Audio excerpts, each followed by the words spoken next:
bandeko waboli mbote na bino jambo yenu betwabu mbote na bel nazali wa bino Patrick Chimanga tata ya Mayangani mwana ya mama Christine Kalanga eboye malamu na Mayangani na politiki toleki na maetokolobela na kati na Mayangani na politiki na biso ya lelo tozokende na kolobela bozangi boyebi mosala ya Pero Luara nto bozangi boyebi ya d'entéologie journalistique ya Pero Luara mpamba te tozongana no serie batata ba mama bandeko wa boli tala video moko ya ndeko na biso Pero Luara oyo asali ya 4 minutes 39 secondes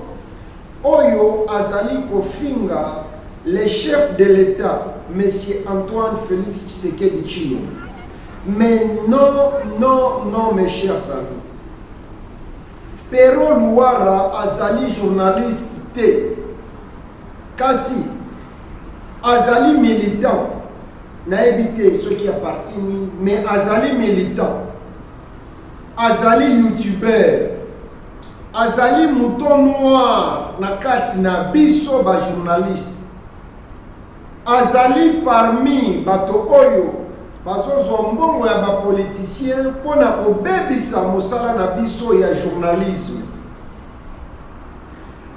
Pero Luara aza kokima ndenge tozoloba na bino boye batata bamama bandeko ya bolingo nayebiki azali akobatama quelque part kasi nazoloba na yo Pero Luara nakoloba na yo boye ozofingisa biso ba journaliste au moment yo ozali na yo journaliste ozali mouton noir to ozali meme ya mwindu oyo asinfiltre na kati na biso ba journaliste to na media na biso ya journalisme mpona kofingisa biso ba journaliste kasi en même temps ozali na yo youtubeur militant mais pas journaliste.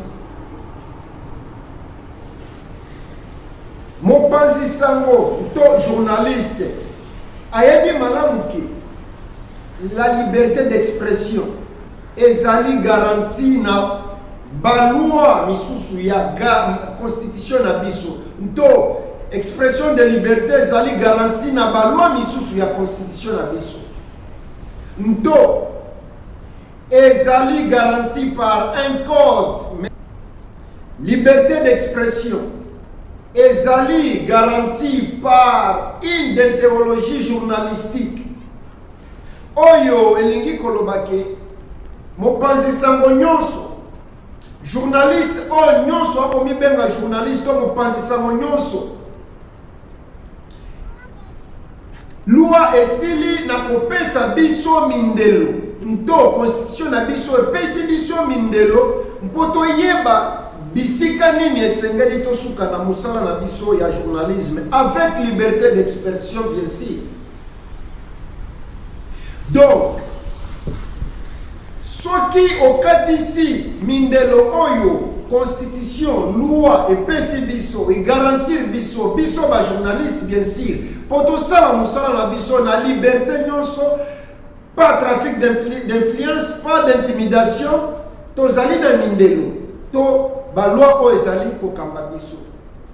Kasi soki okatisi mindelo wana nto okatisi baloi wana osali mbeba mpamba te selon constitution na biso bisika baloi na yo esuki nto bisika badroit na yo esuki ezali bisika badroit ya moninga ebandi.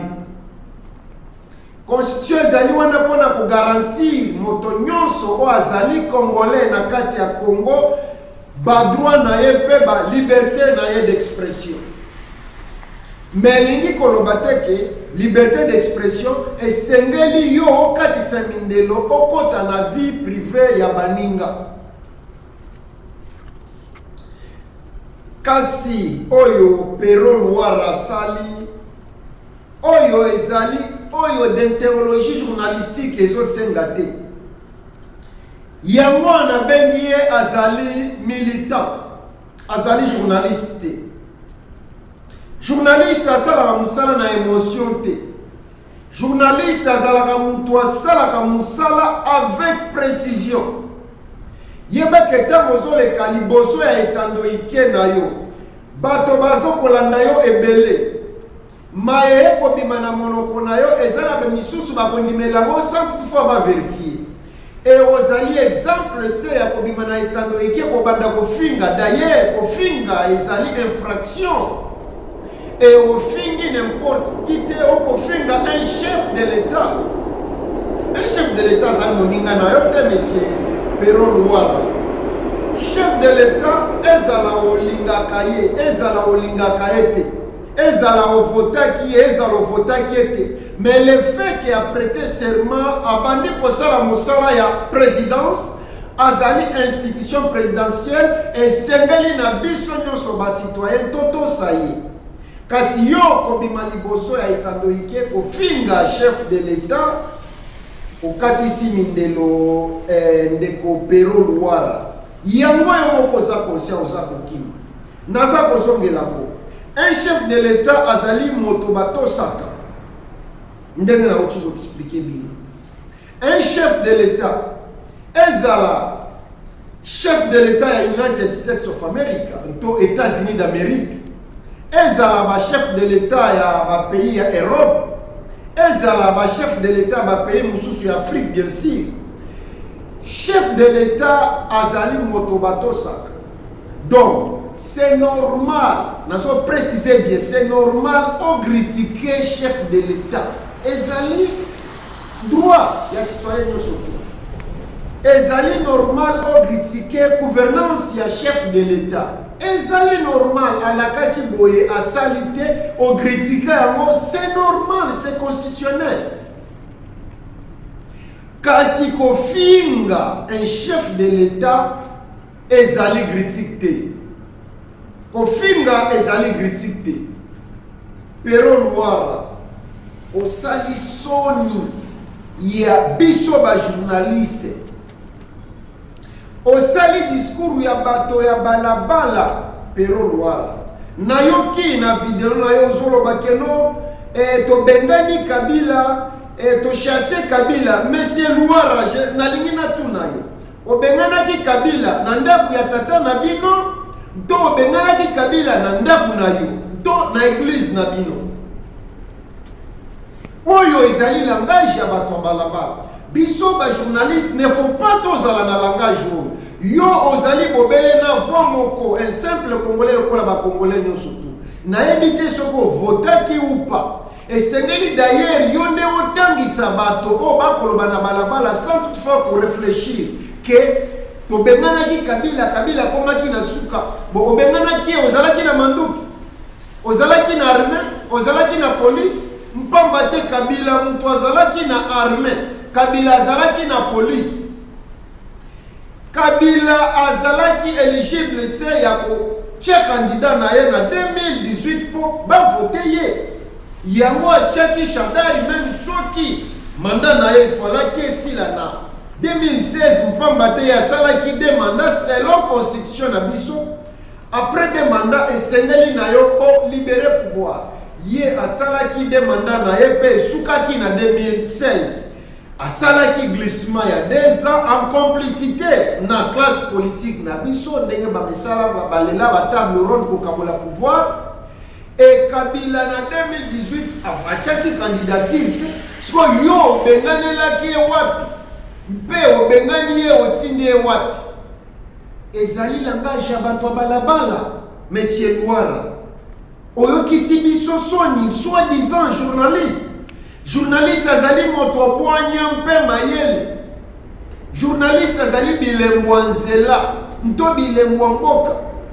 Oyo nanzela oyo ba chauffeur ba se referaka na mopona koyeba soki bazali na ba direction malamu to direction mabe. Na mboka ezali oyo ba président to gouvernement et se referaka na mopona koyeba soki bazali na nzela malamu to bazali na nzela ya mabe. Journaliste azali mutu oyo akendaka lukaka information a yongoli yango et puis a diffusé yango avec précision. Mais monsieur Louara oyo sali ezali biloko ba youtubeur na ba militant basala oyokisi biso soni. Bien sûr toni ke vie ezali pasi oza parmi bato bakozwa ba $20, $30, $40 et pas ba politicien. Mais il ne faut pas obébisa musala na biso journaliste pour na $100, $200 monsieur Louara. Naza d'accord na moto nyonso to azo critiquer chef de l'État, c'est normal les actes constitutionnels et pesa meli na moto nyonso. Mais naza d'accord te na moto azo finga. Piero Louara sali discours ya balabala. Mpamba te bato balabala bato basalaka discours yango. Bato balabala bayebi te devoir na bango pe na droit na bango. Mingi biso ba Congolais balabala nazali Congolais na komitia na kati ya ba Congolais balabala mpe nazo représenter ba Congolais nyonso. Majorité ba Congolais toyebi droit na biso kasi toyebi devoir na biso te. Yango Louara ayebi pas même droit na ye en tant que journaliste mpe ayebi devoir na ye te en tant que journaliste. Yo Louara soi-disant journaliste et c'est là qui na yo ba bisika ba droit na yo esuki nto limite na yo nto ba limite pour constitution et pesi biso ba panzisa ko bien sûr pour na kosala musala na biso na kimia mpe na limenya nyonso mais sans toutefois kokatisa mindelo oyo constitution et pesi biso. Liberté ezali libertinage te monsieur Pero Louara. Personnellement, naebi été, mais namonaka ye na ba analyse na ye namonaka alobaka makasi on dirait atangaka biloko ndenge wana, mais ce n'est pas mauvais mutu na mutu aza na lolenge na ye ya koloba mpe lolenge na ye kosalela mosala. Mais naza surpris na video oyo nauti kotala ezali vraiment mawa mpe pasi mpe yo moko monsieur Louara o comprendre que o katisi mindelo na ba propos na yo okei musika e yango na okimi sikoyo okimi pona nini okimi pona nini folaki ofanda so oyebi ke oza na droit ofanda bakanga yo okende na parquet ozwa ba avocat ba ko défendre yo so oyebaki ke ozali na droit okimi puisque oyebi ke okatisi mindelo. Et nalingi na beta sete moko batata ba mama bandeko wa boni. Je suis contre batu nyonso oyo bazali ko menacer Pero Louara physiquement. Nto ba nyonso bazali ko menacer famille ya Pero Louara. Non. Bino bozali banzuzi te. Bino bozali justice te. Botika justice se charger na Pero Louara kasi mwasi na bana ya Pero Louara. Mutu asimba kutu te, mutu asala eloko moko te na bango mpamba te bazali ba innocent. Kasi nazo senga na l'état congolais, to justice congolaise ekanga Pero Louara akende ko répondre devant banzuzi. Liberté ezali libertinage te, batata ba mama ba ndeko aboli. Na banzi eko tangisa bato mingi. Pero Louara tenir ma propos mabe contre le chef de l'État en fonction, M. Félix Antoine Tshisekedi Tshilombo, afin dit, et la justice doit faire son travail. Justice et sengeli esala musala na yango. Pero Louara doit répondre devant la justice. Pero Louara esengeli na ye a répondre devant justice ya mboka na biso. Mpamba te Pero Louara azali journaliste te mpo ayebi de théologie journalistique te. Pero Louara azali parmi bato oyo to bamuto noir oyo baye kobebisa mosala na biso ya journalisme.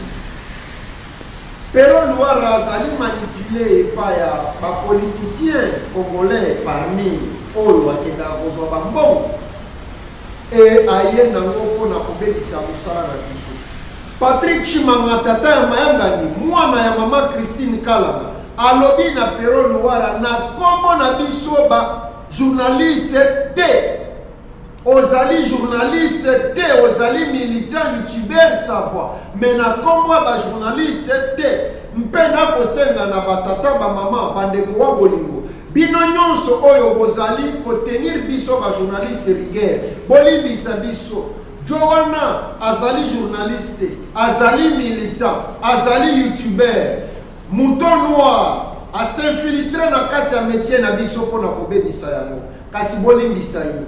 Pe botenir biso rigueur te batata ba mama bandeko wa bolingo. Biso ba journaliste tozali ba mwinda ya mboka. Tozali bilembo ya nzela, tozali bato balakisaka lumière. Mosala na biso ezali ya koloba bosolo. Mosala na biso ezali ya kokritike gouvernement to président na maye ya mabe azali kosala to ezali kosalema na mboka. Mosala na biso ezali mpe ya kokomisa gouvernement na président na maye ya malamu ezali kosalema na mboka. Kasi mosala na biso ezali kofinga bato te, batata ba mama bandeko wa bolingo.